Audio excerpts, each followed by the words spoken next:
साध्वी प्रेम बाईसा के मौत की गुत्थी सुलझी। हार्ट अटैक से हुई थी मौत। कंपाउंडर की 3 स्तर पर लापरवाही आई सामने। 44 लोगों के बयान लिए थे पुलिस ने। नमस्कार, मैं रिपोर्टर महिपाल कामड़, आप देख रहे हैं मेरा YouTube Facebook page MK news Jodhpur. कथावाचक साध्वी प्रेम बाईसा की मौत हार्ट अटैक से हुई। जोधपुर पुलिस कमिश्नर ओम प्रकाश ने यह खुलासा शनिवार शाम को किया। कमिश्नर ने बताया कि मेडिकल बोर्ड की विस्तृत रिपोर्ट के अनुसार साध्वी की मौत का मुख्य कारण फेफड़ों की गंभीर बीमारी के चलते आया हार्ट अटैक था।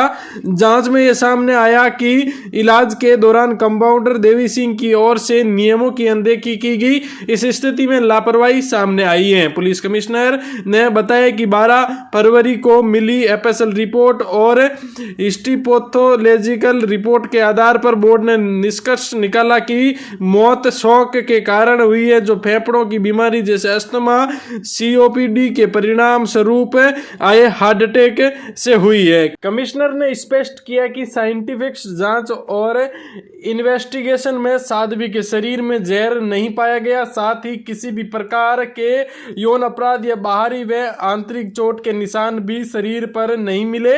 मामले की गंभीरता को देखते हुए गठित SIT ने इस मामले में हर स्तर पर साक्ष्य जुटाए थे। वहीं आपको बता दें कि पुलिस कमिश्नर ओम प्रकाश ने बताया कि कुछ दवाओं के प्रभाव को लेकर मेडिकल बोर्ड से दोबारा राय मांगी है। बोर्ड की अंतिम राय आने के बाद कंपाउंडर के खिलाफ भारतीय न्याय संहिता और राजस्थान मेडिकल एक्ट 1952 के तहत कार्रवाई की जाएगी। वहीं आपको बता दें कि जोधपुर शहर के बोरानारा इलाके में आरती नगर स्थित आश्रम में 28 जनवरी को साध्वी प्रेम बाईसा की तबीयत बिगड़ी थी। तब उन्हें जुकाम होने और सांस लेने में परेशानी होने बताया गया था। तब इलाज के लिए कंपाउंडर देवी सिंह को बुलाया गया था। कंपाउंडर देवी सिंह ने 2 इंजेक्शन लगाए। इंजेक्शन लगाने के तुरंत बाद उनकी तबीयत अचानक ज्यादा बिगड़ गई।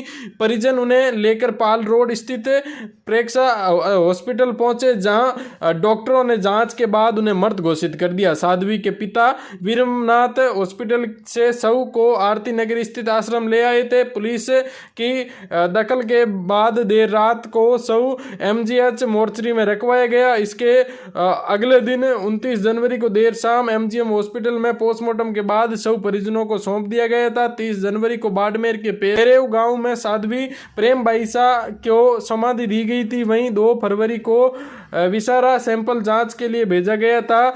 11 दिन में FSL जांच पूरी हुई। इसके बाद रिपोर्ट गुरुवार को जोधपुर पुलिस को सौंप दी गई। पुलिस ने FSL जांच और पोस्टमार्टम रिपोर्ट के आधार पर विशेषज्ञों से राय भी ली थी। वहीं इस मामले को लेकर अब पुलिस कमिश्नर ने यह खुलासा किया है कि साध्वी की मौत जहर या अन्य किसी कारण से नहीं बल्कि हार्ट अटैक से हुई है। ऐसी खबरों के लिए देखते रहिए मेरा YouTube Facebook page MK news Jodhpur. Page को फॉलो जरूर करें। धन्यवाद। रिपोर्ट आई है, हमारे कुछ क्वेरीज थे जो मेडिसिन लगाया गया है, उस संबंध में हमने फिर से बोर्ड से रिपोर्ट मांगी है और जैसी बोर्ड से रिपोर्ट आएगी उसके बाद हम फाइनल निर्णय लेंगे। परंतु मैं आपको बता दूं, इस दौरान जिन जिन लोगों के बयान लिए गए, जो तथ्य संग्रहित किए गए, जो साइंटिफिक अन्वेषण किया गया, उसमें यह तथ्य बहुत ही क्लियर कट आया कि इसमें पॉइजन नहीं पाया गया है, बॉडी में कोई सेक्सुअल ऑफेंस करना नहीं पाया गया है और कोई ऐसी एक्सटर्नल इंजरी या इंटरनल इंजरी नहीं पाई गई। एक तथ्य सामने आया कि जो इंजेक्शन दिया गया है देवी सिंह जो कंपाउंडर है उनके द्वारा, तो उसमें ड्रग रूल की अवहेलना पाई गई, क्योंकि जो मेडिसिन दिए गए थे वो शेड्यूल H में आते हैं और उसको एक प्रिस्क्राइब मेडिकल प्रैक्टिशनर ही दे सकता है, जो कि शेड्यूल ड्रग है। नेशनल मेडिकल कमीशन एक्ट 2019 की भी अवहेलना पाई गई, क्योंकि वो रजिस्टर्ड प्रैक्टिशनर नहीं थे। इसके अलावा national nursing and midwifery commission act 2023 की भी अवहेलना है, क्योंकि ये नर्सिंग का कोर्स कर चुके थे, परंतु इन्होंने जो मेडिसिन एक रजिस्टर्ड डॉक्टर दे सकता है उन्होंने वो एडमिनिस्टर किया।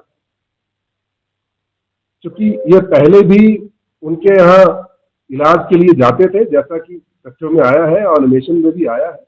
इनके नॉलेज में था कि किस मेडिकल कंडीशंस में वो गुजर रही हैं, इसके बावजूद भी उन्होंने जो सेट नॉर्म्स है उनकी अवहेलना की। तो प्रथम दृष्टया उपेक्षापूर्ण कृत्य करना कंपाउंडर के द्वारा पाया गया है। इस संबंध में जैसे ही हमारी पोस्टमार्टम की जो बोर्ड है उसकी तरफ से जो हमने एक्सप्लेनेशन मांगे हैं और उसकी रिपोर्ट आएगी तो हम बीएनएस और जो राजस्थान मेडिकल एक्ट 1952 के तहत कार्रवाई